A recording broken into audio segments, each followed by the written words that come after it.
support the Board of Ed budget. The budget is defeated. Still, keep in mind they have a job to do because those kids are the future of our country.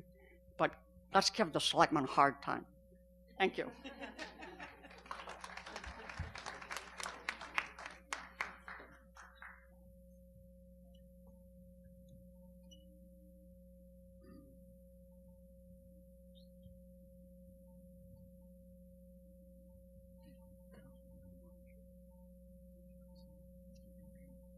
Hi everybody, Gail Lynch. I live at 72 Mile Hill Road South in Newtown. Seems like Mile Hill Road is well represented tonight. I'm also a teacher at Reed Intermediate School and have taught in Newtown for approximately 20 years at Sandy Hook and at Reed and Hedda Meadow too. I've written my comments down just because sometimes by this time of day after teaching all day I start to get a little random and I don't want to do that to you guys and girls. Sorry. Members of the Finance Board, I'd like to start out really by thanking you guys for the job that you do. I don't think you get the credit that you deserve. Your job isn't easy, and we know that. You spend so many nights in meetings, and you know, you're not always the most popular people in town, and we know that. But you do a great job, you know, as a watchdog for, you know, the financial commitments that our town has taken, both in the past and the ones to come in our future too. We're on the horizon of so many great things in Newtown. While some might look at these as burdens, I do not see them that way. You, like the rest of us, are charged with the duty of seeing our community into the 21st century. Our nation's at a turning point, and so are we. Newtown's system of education has been the pride of its citizens for years now, despite the fact that we are far below the rest of the state in per-pupil staffing expenditures. For example, the current amount that Newtown spends per student in staff expenditures is $6,100. The norm for the rest of the state is $7,100. That's a $1,000 difference. It's quite significant. You know, in our new mission statement that the committees that we're working on right now, we're talking a lot about this, and we're comparing ourselves to other places in Fairfield County and in Connecticut as well, not just in Fairfield County. And, you know, we're asked to look at the high-achieving districts. We differ so greatly in not only per-pupil expenditures, but also now the gap is widening in terms of numbers of kids in classrooms, you know, how they're represented by the number of staff to students.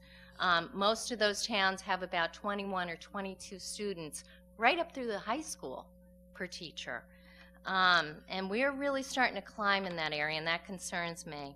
This is a significant fact and one that can't be ignored. The reason I say this is because I do know the inside, everyday scoop, that, you know, that which has changed in the state and in the students' lives too. You know, somebody alluded to it before. We're seeing a huge difference in how you know, kids live today in this, you know, in this current century. You know, we have two parents working now. It was very different before. So the teacher's role is very significant, and I know some of you have teachers, you know, in your household, so you know that. The state asks us to follow our students, plotting their progress and teaching them in a very close way to ensure that every student succeeds. Newtown boasts fewer students outplaced and more kids in the classroom with their peers. That's a good thing. But where do these students go? We have to think about that. With less support in the regular ed classroom, students are returning in greater numbers. We're losing teachers in the budget that is before you right now. And yet our own president has said that we need to invest in our future. Invest in education of our future legislators, our scientists, our doctors, electricians, town managers. When will Newtown agree that it costs money to educate their young? When will they see that it is not necessary to ask teachers who are working so hard before and after school to open their contracts and take pay cuts because we've set other priorities? When will we realize that these future citizens of Newtown will be leading the way toward our future? And lastly, when will Newtown begin to value their teachers, demonstrating respect for their work and acting in kind with a budget that supports their classroom needs? Tonight I ask you to follow the lead of President Obama. protect the school budget, give back our teachers. So I'm asking you something a little different. Everybody's asking you to support the budget as it stands. I would love to see you give us back what we had. And please do not consider any cuts that would cost us not only now but for years to come. Thank you so much. I appreciate your time.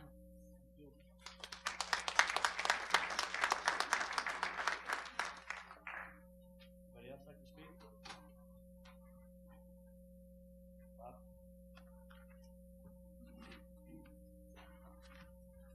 Bob Merola, 22 Ashford Lane. I'd like to take just a little different perspective. I'd like to kind of take this from I'll call it a higher level. We talk about cutting the budget. Realize that this is a proposed budget. Also realize that over the last few years, our budget has gone up 25%. 25%, from 84 million to 105 in just a few short years. My house, I know, has gone down in value at least 15%. I don't know about the rest of you. Now, I understand and appreciate all I've heard tonight, but I think, as I recall, the Finance Board suggested a guideline of 95%. So 95% of last year's budget is about 100. Right now, we're flat at about 105. The town is down a little. The Board of Ed is up a bit. If you look at that as flat and you look at the revenue shortfall of, I don't know, 1.7, close to $2 million, our taxes will go up. I would implore you to consider your guideline and to ask both the town side and the Board of Ed to cut some additional, to get down below 105. Maybe we can't get to 100, but I think we could do better than 105. Thank you.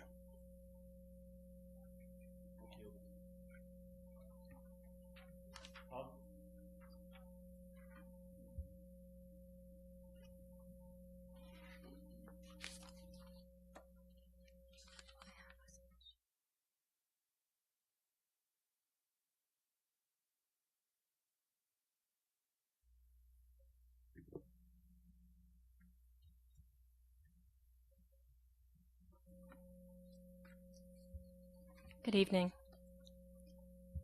I'm here Ho Murray, 38 Charter Ridge Drive. I am here to speak as a parent, a taxpayer, and a legislative council member. And as always, I do not speak on behalf of all of the council. In a time when the federal government has made a commitment to educate all our children, and the federal money is expected to trickle down for education in Newtown in an attempt to avoid further teacher layoffs, to help to slow down unemployment, I would like to see an effort made to salvage as many jobs as possible while finding more creative methods to be fiscally responsible during these challenging economic times. I want to remind you that we do not know with any certainty the magic number that the voters will accept. The acceptable tax increase is always a guesstimate at best. To have more clarity in what the voters want, I propose that we utilize the option to put advisory questions on the ballot in April to seek guidance from the voters.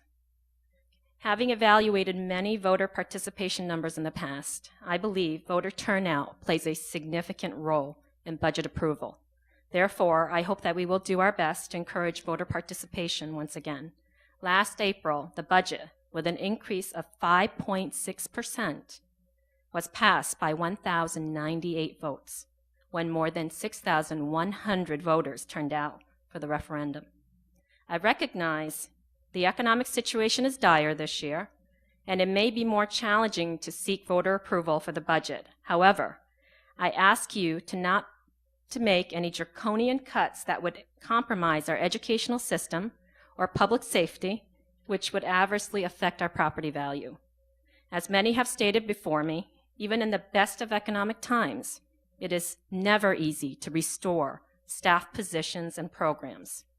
I applaud the efforts to raise the level of transparency in this year's budget process with the posting of the budget information online and attempting to televise these meetings. I also